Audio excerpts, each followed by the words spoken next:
Imagine a vibrant discussion between people that includes both openness and critical thought in the pursuit of truth. The Purchasing Truth podcast is an experience, a journey, an exploration of the impact that negative messages in politics and the media have on our families, community, society, and nation. Join your hosts, Bill Stierle and Tom Hazard, to discover new concepts and language strategies that will reveal effective ways of establishing truth. This podcast series will tackle current events, leadership challenges, healthcare confusion, integrity in business, and many other areas that affect us all. Gain clarity and understanding of the various truth perspectives. Welcome to Purchasing Truth. Hey everyone, welcome back to Purchasing Truth. I'm Tom Hazard with your host, Bill Stierle. And, you know, Bill, you and I had a conversation after our last episode where we're talking about the Strawman, and we felt very good about that conversation, but we realized that there's another aspect to the Strawman that we really didn't cover, and so we wanted to do that today. So can you share that with us? Yeah, Tom, thanks for doing this. I think I'm bringing this entire message forward about how truth is purchased through language and people's messages, whether it's politics or branding or marketing or sales. The messaging is purchased in a certain way. The truth is purchased, and it gets us into this. We get yanked around a little bit, and the straw man is one of the ways that we get kind of yanked around a little bit. Is that there's a presentation of the extreme of a viewpoint. Those leftists over there, there's a lot of those people over there. The caravan, there's a large caravan. It's like as if the American military can't process a couple of 100,000 people. We can't house a couple 100,000 people. We're not strong enough to do that. We're not, if it's really that bad, we're not, putting resources in there to get this transition to take place. So it's really disheartening because the perception, and we talked about these 7 items, the perception that gets hijacked with the straw man, those liberals, those feminists, they want to kill all men. It's like, no, they're kind of looking for things like, I don't know, let's call it equality and fair pay and equal treatment and choice in regards to their bodies. I mean, gosh, if we're going to, take away their clinics, why don't we just start snipping men, doing that? How about that? If you want control over it and you're going to ask the government to do it, well, wouldn't it be great if men and women were treated equally like that men would lose choices too? It's like, wait a minute, men lose choices? Yeah, yeah, that's what that. So the straw man paints the feminist and these other labels and diagnoses, religious people, scientists, conservatives, liberals, capitalists, gun control, gun owners. They're gonna paint them into the extreme, and they'll bring that minority viewpoint, and they're going to try to drag that to the center, so that the person that's responding to it has to deal with this floppy straw man kind of experience. Instead, what the listener could do, or the respondent could, when somebody brings a straw man, is to not only use a sounding board technique by saying, yeah, there are people that think that way. With delight, there's not as many as you think they are. Now, that simple minimalization, gosh, I guess you're really kind of scared with those people. You don't really know what to do with them, and you're trying to scare the people that are listening to you. Is that what you're doing? So that is called more of a sounding board. It is a comeback that makes the speaker a little foolish for amplifying it. What do you got with that example? 20,000 people, or is it more like 100,000? Gosh, really? 100,000? Is that what you're really worried about, that many people? minimalizing the straw man and bringing a sounding board experience to it is a counter narrative. Now, that's pretty effective, but it's not the most effective thing in communication to use. So what is the most effective things to use? Well, the most effective thing to do is actually to deliver a line of focused empathy towards the straw man, which would sound like, gosh, I'm guessing you're needing some safety at the border and you'd like to bring some protection and you're kind of scared about that. Is that correct? Yes. Now, your natural response is the exact natural response that they would need to do is yes. Now, all of a sudden, the straw man character that they just pushed forward has got to slump a little bit. And the speaker is going to have to wilt a little bit because I brought the core of the wisdom about protecting the border, not the judgment and the label about that you know the answer or those other people don't know the answer.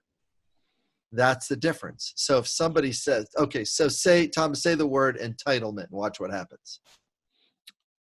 Oh, these people just want our entitlements, our protections. Boy, I'm guessing you would like fairness, and you're kind of frustrated because no one's helping you, and it doesn't seem like that you want to help others. Is that correct? Uncomfortably, yes. Yes, and it doesn't sound like that. So now all of a sudden, the person is going to go silent or go numb, or because you backed them into the corner too quickly, possibly, if it wasn't done with a sincere connection to what they were saying, then they might bring back a explosion of anger. They'll either do a monster person or they'll do a nice dead person. So we did an episode already on not nice dead person, monster person, and I would recommend to go re-listen to that because in there is the value in how to stay out of the nice dead person, monster person, and then stay in the position of compassion and advocacy and passion around the thing you're advocating for, instead of going into monster person, nice dead person language narrative. Well, Bill, I think we see this straw man play out all the time in the media, especially if there's like a panel of people that are having a discussion. And let's stay with immigration for a moment, since you started there. I mean, we hear people, obviously the straw man is, oh, there's this massive caravan. There's thousands of people coming, all at once in this caravan. And then you hear other people on the panel argue, no, it's not really a caravan, or, you know what?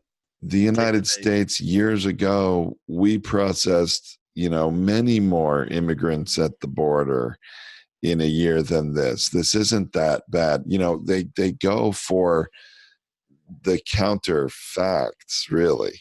Yeah, you can't, facts and truth don't live in the same space. It's so unsettling to even hear those words come out of my mouth.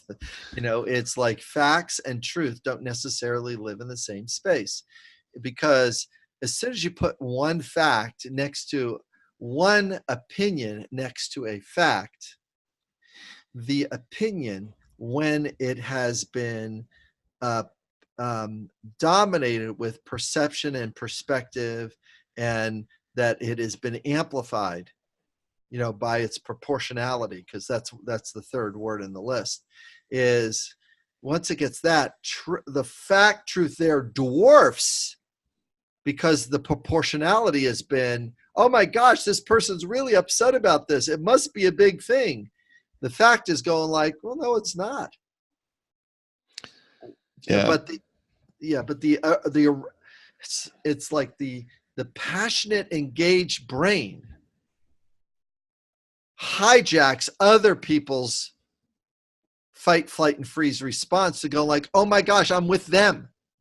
They're upset, and therefore I need to deal with their upsetness.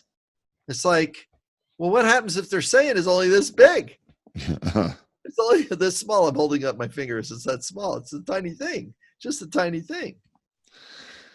So that's really where the straw man is going to be a lead into the confirmation bias.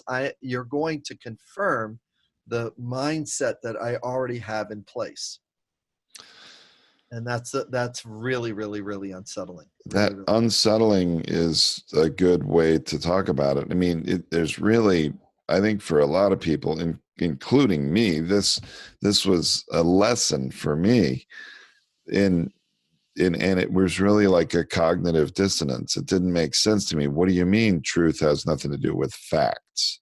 You know, I mean, again, when you hear somebody like on Friday night, like a Bill Maher, getting very frustrated with the narratives coming from, conservative talking heads, and he would say, hey, we have these things called facts. And, okay, he's right. We have this thing called facts. But as you're pointing out, facts are not going to change minds. Yeah, facts only work when the emotional load of the listener is lower. So there's a thing, Tom, that's called the emotional load. The emotional load gets higher inside a person as they move towards protection or fight, flight, and freeze. The emotional load increases, and then the ability to listen to facts or listen to truth is greatly reduced around that.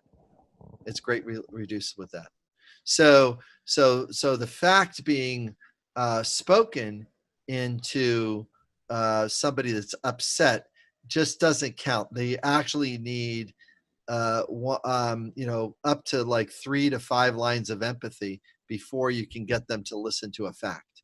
So this is so vital, as we're like trying to convey on this podcast, is that we want to get people motivated in order to weigh in their opinion about what side of this narrative are we going to go on? Are we going to go after? Are we going to lean towards or step further in to this is the authoritarian mindset that we want to live in, which is very patriarchal, which has to do with, this person has got this money, therefore gets this respect, therefore gets this privilege, therefore gets to do crimes, that therefore gets to break the rules because that's what rich people get to do. Meanwhile, is that, well, we would like a narrative of justice and fairness to lead the environment. This is what justice would look like. The word justice is one that has not been launched very well yet. The reason why is that you got to actually put justice and see if you can carry justice out. Because justice will not take place if impeachment happens too soon. If it happens too soon, you will actually not get justice. Because what winds up happening is they vote, the Democrats win, the Republicans have them not do it, vote it down or not even bring it to a vote. And then we roll into the election and he gets to go, see, those people think I'm good. I'm good. I get to keep doing the things I'd like to do because they're not in the place. The Republicans are not in the place to win. They are doing the short-term ground game, tilt the scale, change the narrative, slug it out, street fight, political things. It's not a boxing match. It is a street fight. And that's where the truth is getting caught. The truth is that oh gosh, now all of a sudden I'm having flashbacks here. But they once did a tournament, and I can't remember the whole tournament, but the tournament The tournament was what martial arts is the one that'll beat the other martial arts. So they took all the martial arts and they took the top person or the top candidate. They were going to fight these other. So you've got, this kung fu guy next to this karate guy next to this, all these different, different techniques, right? Yeah. Right. Yeah, and it's the guys that treated that match like a street fight. There's this person centering and doing the spiritual practice and getting ready to fight, and the other person's going like, no way, I'm going to take him out. It's like, just all of a sudden it was a street fight, and it's, it's like, oh my gosh, this is like this kind of aggression, is not about skill and mastery. This aggression is about winning. And right now, the truth is getting hijacked because of the struggle with winning and the struggle with that. And that's the thing that's really, really upsetting and disheartening right now. So, yeah. So the sounding board, I have a question for you, and maybe a recent example to ask you about that, because there was this recently, one of the Democratic candidates, Pete Buttigieg, went on Fox News. And not every Democratic candidate has gone on Fox News. Some of them are rejecting the very idea. But yes. Pete Buttigieg walked into Fox News and he,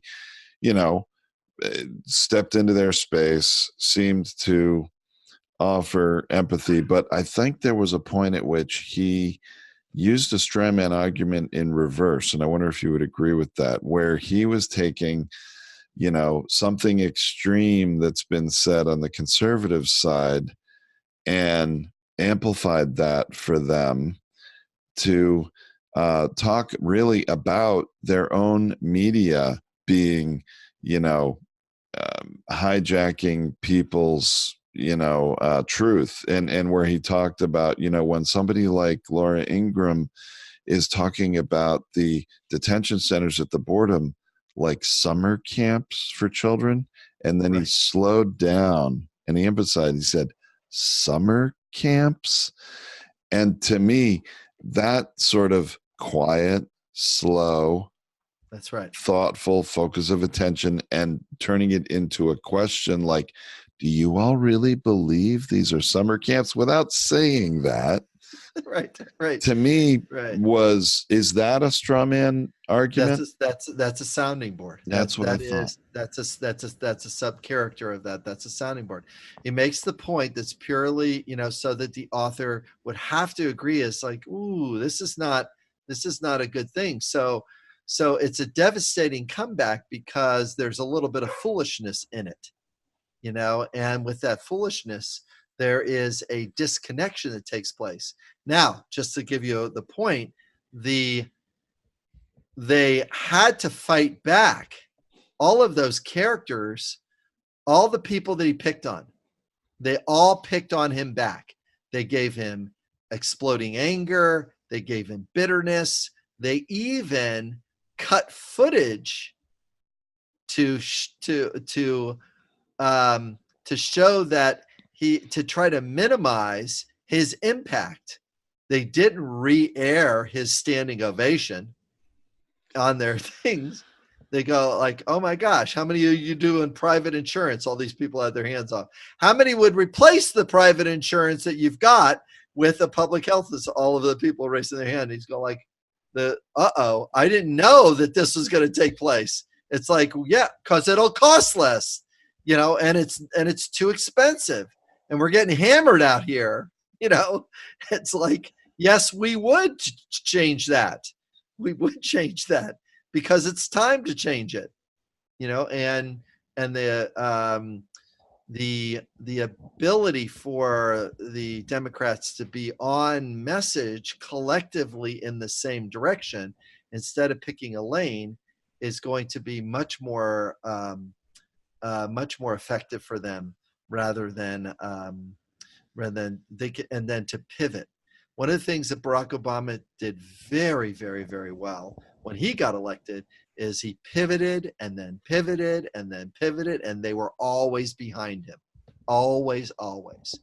So we were in the quagmire of Iraq, and he goes like, what about Afghanistan? This is where the battle started. And the American public goes, yeah, this is where the battle started. Why is that not finished yet? What are we on this quagmire for? And he immediately moved. They never caught up from that.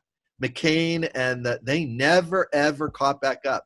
They were still trying to get, oh, yeah, we probably should go back to Afghanistan and clean up that mess that we started ourselves into. And they never got back in. He was already by the time that they looked around, he was in the White House. Right. Because they had no counter message. Regrettably, the pivoting is also really something that's essential to deal with these various different straw man characters that are being put up, and that's the thing that's very, very challenging, very, very challenging in the world too. So it's difficult. It leads to the confirmation bias, because what happens is that the tool, truth is ineffective. The truth and facts are ineffective to convert or convince people with opposing beliefs. The truth and the facts are no match for somebody confirming their bias. And it has to do with the brain really liking certainty.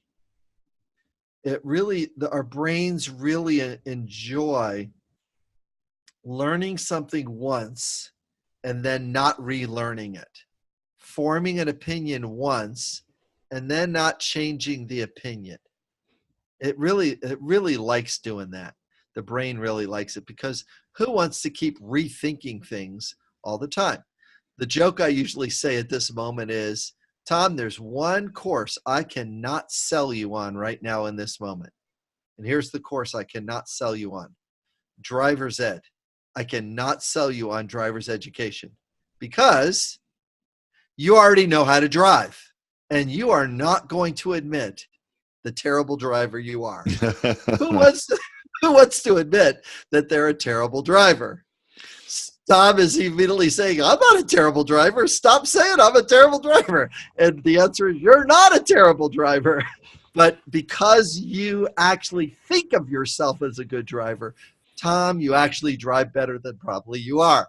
I mean, we confirm ourselves into a belief that people are good drivers. You're a good driver. I'm a good driver. Why? I haven't hit anything. That doesn't mean you're a good driver. It means you're lucky, right? You're lucky, and the rest of the other good drivers are watching out for your good driverness, and they get to judge and criticize you being an idiot or whatever the hell you are on the road. But the main thing is the confirmation bias is that is saying, I don't want to learn something new. I've been a Republican for all these years. My family was a Republican. And now you're seeing that some of those confirmation biases. George Will was on a TV show being interviewed recently. He was going like, hey, this is not conservatism. What they're doing is not this. Where is my party? And they're not going to, I don't know how many people from the Republican Party, how many hundreds of thousands of people have said, enough is enough on this guy. Enough is enough on this group of people. Enough is enough on them. I'd rather reboot with a group of reasonable Democrats than I want to regroup with these folks that are just ripping the rest of the nation and tearing us in half. I'm not going to go there. Even the scorched earth policy. I mean, I mean, Mitch McConnell is correct by saying, "Oh, I'm just going to stand firm on this," and then the people are going to get in line. In a patriarchal society, in one that's run by a king or a royal family, you get away with stuff like this. So, I guess we've kind of been leaning towards this type of, type of leadership. And yeah, the Saudis have been doing it for years. Yeah, the Russians have been doing it for years. So I guess we're going to try our hand at it for a little while, and let our our own version of autocrats and what do you call it? Those those rich people that Oh, the oligarchs, you mean? oligarchs. Thank you for that word. As and how does nobody likes putting people in a label or diagnosis like that, and we needed to do this at one time in American history, and we did it during the industrial age, when we started calling these people robber barons. That was the label that stuck with them. Oligarchs is not as bad as robber barons. Doesn't sound as bad. I would agree. Yeah. Doesn't sound as bad, right? Well, why did the word robber barons work? Because a big part of America's independence from England is all of this nobility that was given special privilege. America had enough about it. We're going like, we're giving all this money to all those people over there in England. Why are we doing that? We're not doing it that way.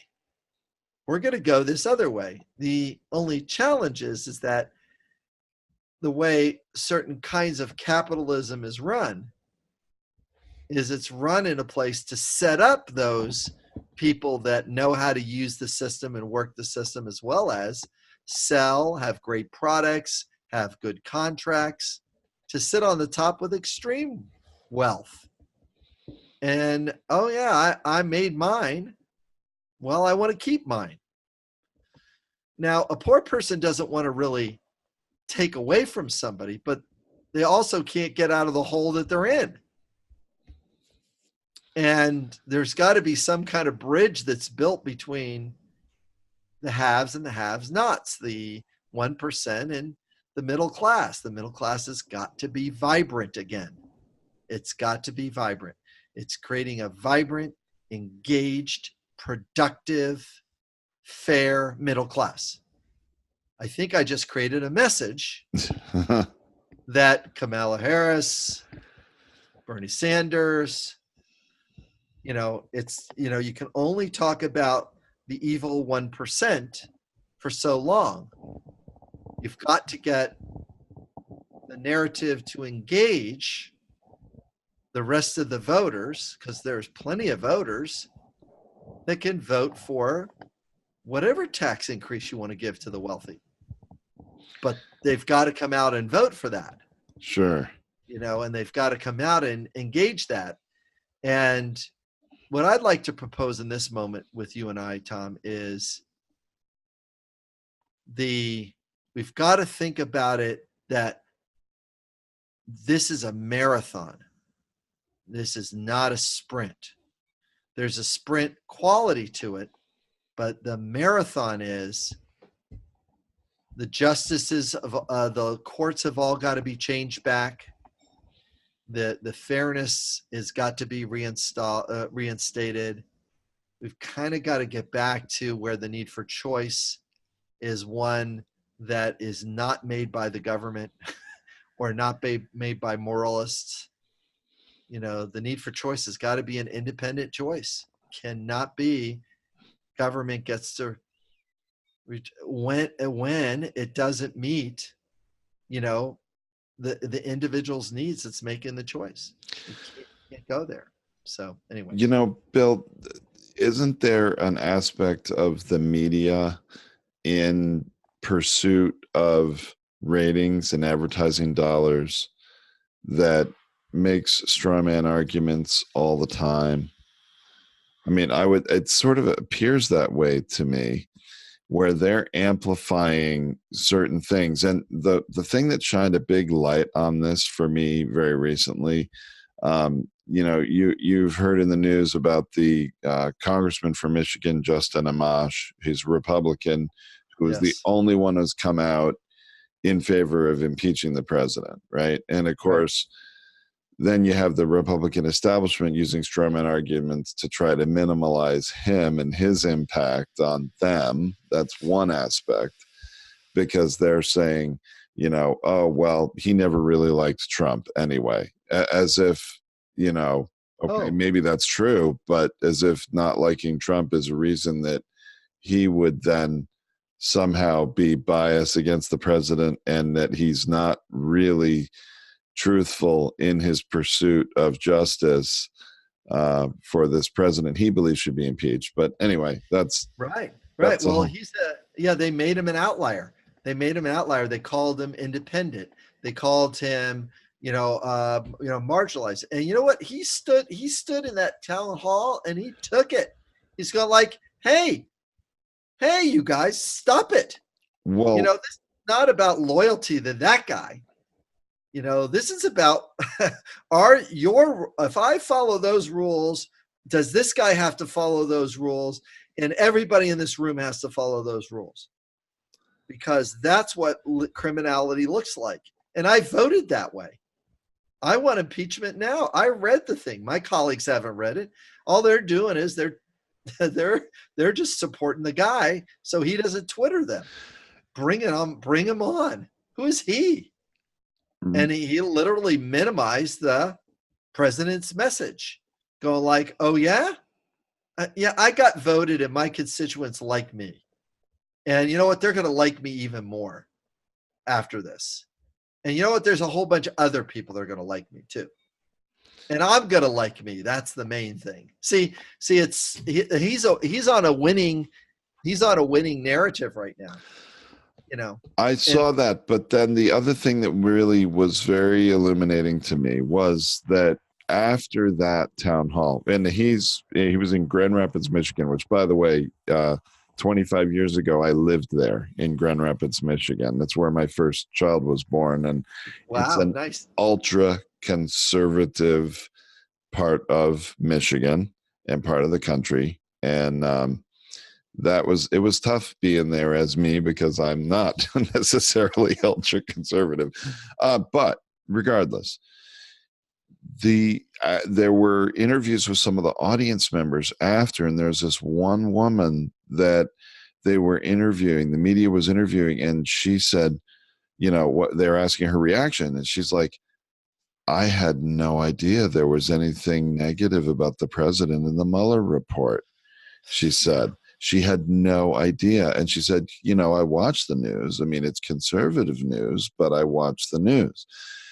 And so to me, this is, again, the conservative news, probably Fox News, that she watches, has been minimizing the negative aspects in the Mueller report for their viewers, to the point where they have no idea that the president committed obstruction of justice, which, if you actually read the Mueller report, you see that he absolutely did. Yeah. The only reason Mueller didn't charge him, as Mueller said when his statement is, he didn't have the ability to consider indicting the president. It was never going to be a result of his work. That is up to Congress. So there are so many straw men out there that are affecting the narrative.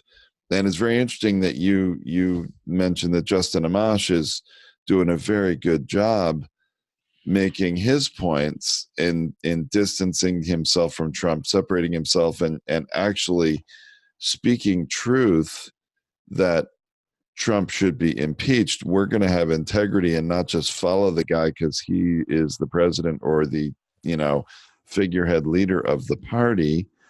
He's hijacked our party is his point, right? That's right. And That's right. then you have everybody else on the maybe liberal side of the fence that is so frustrated with all the lies, repeated lies and hijacking of truth in general, that I mean, there's all sorts of straw men out there, and then leading to this confirmation bias. I mean, to me, that woman is an example of confirmation bias, is it not? That's right.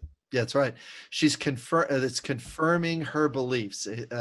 And once once her bubble was broken, once she got out of it, and she's going like, wait a minute, there's something wrong with my bias. Maybe I need to drive a different car here. I need to drive my car a different way. I need to take my thoughts out for a spin. This is my guy, and this is my guy is telling me that there's something wrong, and this is the first time my guy is getting this. I got to find out stuff. I can't think of fake news as fake news. I've got to think of, this is one perspective, and this is news with perspective. This is news that has a broader perception of what I would like. I have I got to broaden my perspective in order to have a larger perspective. Then I can get out of it. Now, one of the things that happens is storytelling in order to keep the confirmation bias in place. Trump, as a marketer and as a brander, tells stories.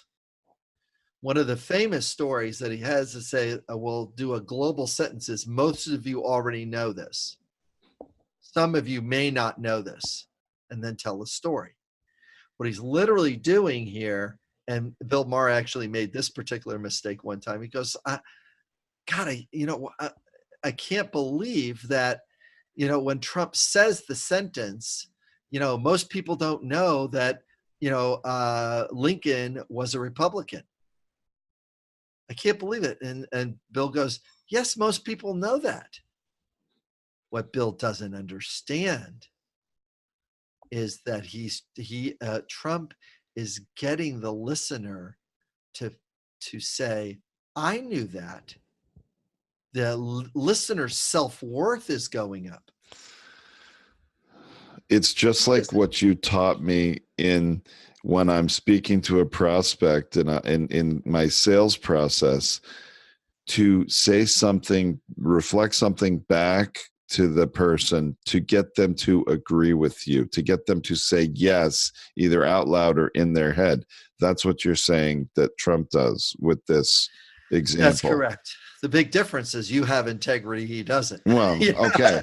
Yeah, but it's an effective. But it's still, you've got to get the other person out of their own way.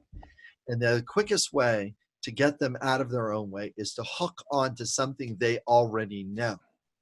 Once they already know it, then just sell and present from that viewpoint.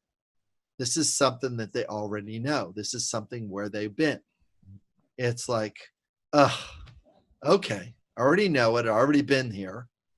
I know this thing. Most people don't know this about, whatever. And the answer is, yeah, we knew that.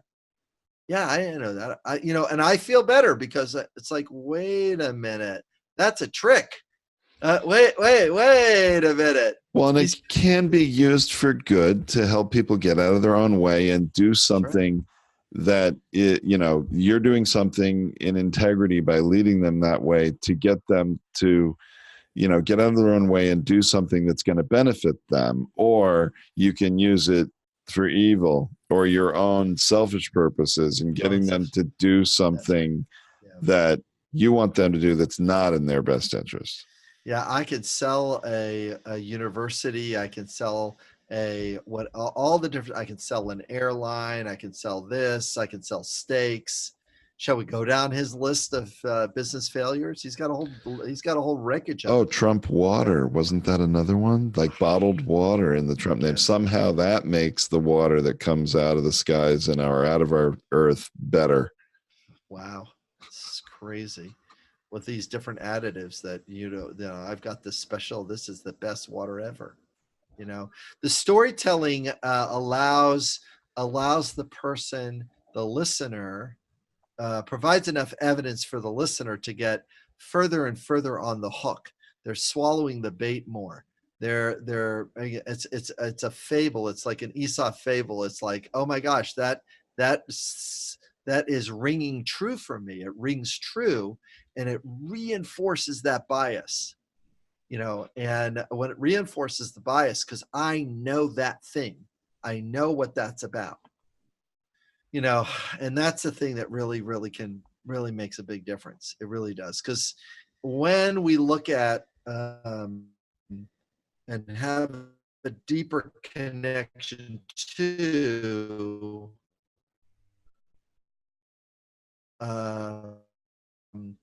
one of the biggest challenges with abortion is that we all had to get through birth. We all had to get born. And no human being is going to say life is not precious because we're living it.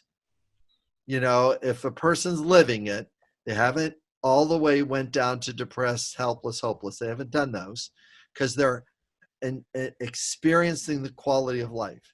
So the fight from the people that are interested in abolishing abortion is really a fight for the sanctity of life. Their life, they're fighting for somebody else's life the way they are fighting for their own life.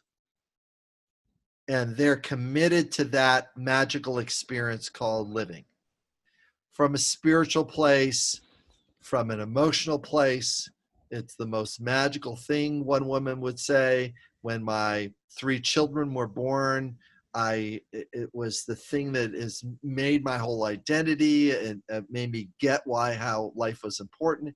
It helped me center my life, and I'm not going to rob this other child that opportunity because this other woman doesn't have the courage to have the same experience that I had. It's like, wow. See that? I mean, that's where the root of that is, and you can't win it on. Obviously, you can't win it on. Don't take another woman's choice away from her. Can't. That's not a full win. It's true, but it's not helpful. It's true, but it's not effective today. Well, what's interesting is what the right to life side of the equation continues to argue and continues to move and I don't mean this to sound belittling, but moving the goalpost as to when does life begin and when is a life, and we can't have an abortion after that life becomes a life. And so trying to define that point, in some ways, you would think is a losing argument, except it's not a losing argument when you have control of the state legislature and you can make a law any way you want to, right? That's right. But arguing that point of when a life begins is the wrong argument, as you were sort of saying here, right? Yeah, that you can't fight it or win it from that truth point. I like the truth point that the reality is all pregnancies are caused by men. You can't have a pregnancy without a man. And that, you said it sort of earlier this episode a little more harshly. Why don't we start snipping men instead of having abortion? Well, I mean, whether that may be sort of the extreme strawman argument. Well, how about this one? Free condoms for men from age 13 through 30. Sure. How about that? Sure. Yeah. I mean, or just free condoms. How about that? We're gonna, we're gonna have a right to life, and if we really want to really protect the sanctity of life, we want to make sure that the man has the right intention to care for this child, because he doesn't have the right intention as he's having sex with a 13-year-old or 15-year-old or 17-year-old or under rape or incest. The intention is not right.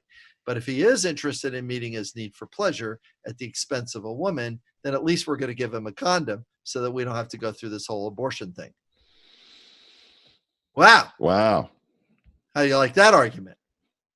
Now, I know that's on the fringe because it's hard to make it acceptable because, well, it, of course, it doesn't really it just makes the taxpayer do what it makes the taxpayer pay for men's condoms.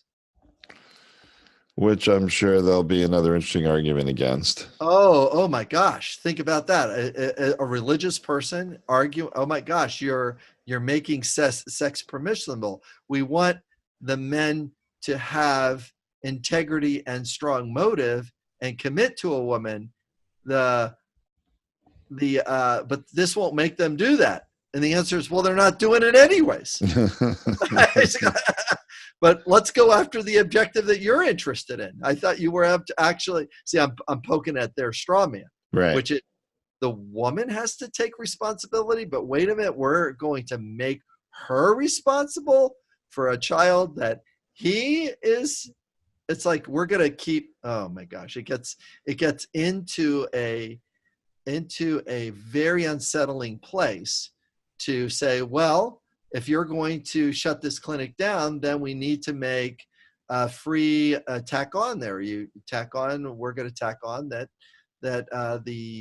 there needs to be this on there or else, I mean, it is really, really, really very, very difficult discussion. And you and I are taking this issue as two men in a very light and creative way to say, what would meet the need for respect for women so they get choices, and also deal with the right and deal with and support the Right for Life movement to say, oh, you want the right to life? Well, let's change the goalposts to where they need to be, which is men's accountability. Well, right to life has to do with men's accountability then. Well, if she's pregnant there, well, what now all of a sudden, what are we going to do with it? Are you going to you're going to make his family responsible for that woman's birth? How about that? His parents are responsible for that. His family is responsible for that. How about that? Well, see, this is where it gets really interesting because I'm moving the goalposts the other way. It is very interesting, and it would be a wonderful thing to have this kind of debate in some of these state legislatures. Unfortunately, that kind of debate doesn't even see the light of day. No courage. Yeah, no courage. Part of it is courage. Part of it is just the inevitability that certain states have complete conservative control of both branches of government and the executive and the state house. And we see that happening today where they just continue to try. They're focusing on the woman and on, legislating, creating laws about her body and what she can do. No attention whatsoever on the root cause of the pregnancies that create the need for an abortion in some cases. And that's a hard one. It's like the Republicans are really in trouble here. They've been so anti-government. Keep your dirty government hands off of everything except for a woman's body. Yeah. It's like everything but that. You want them involved in this. You want to do it yourself. Yeah, except for that. You want that to be taken care of. And it's a really, really a tough challenge that they're in. Well, and the other tough challenge that frustrates me is that's what the truth is. The other tough challenge is they want to make sure that every conceived child is brought into this world, regardless of the circumstances that created them and the conditions they will be brought in to live in. And yet they don't want to then pay for the welfare and the other social services. Remember, the entitlements, they would call it, that are going to help care for those children once they're here. That's right. And that's very frustrating. Well, it's to keep the under race. It's kind of a funny phrase to say.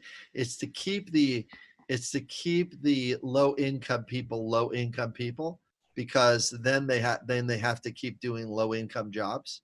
It's a way to keep people scrapping from week to week, from day to day, for money issues, and you get to pay them very low wages once you keep them in that space. And other countries have extreme experiences of this. India's got its problems with the untouchables.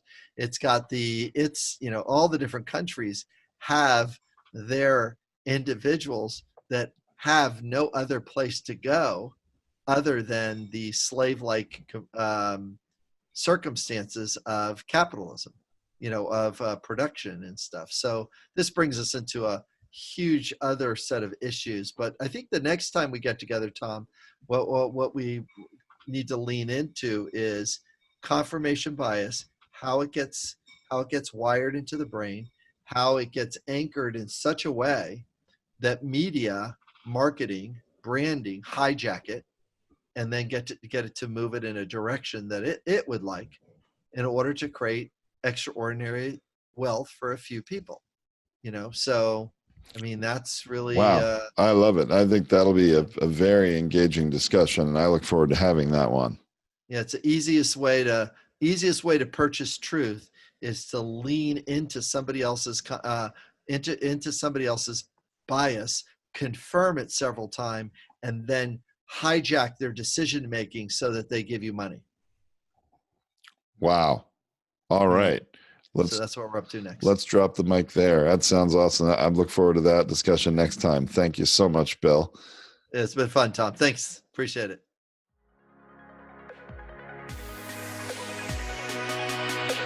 Thank you for listening to this Purchasing Truth podcast. We trust that you have enjoyed this engaging and thought-provoking conversation. Our hope is that you've received value, found clarity, and broadened your truth perspective in this episode. If you did, leave us a review or visit our website, purchasingtruth.com. Join us again for another informative and content-rich discussion here at the Purchasing Truth podcast. Don't just accept whatever information comes your way. Join the discussion. Discover your own voice. Purchase your own truth.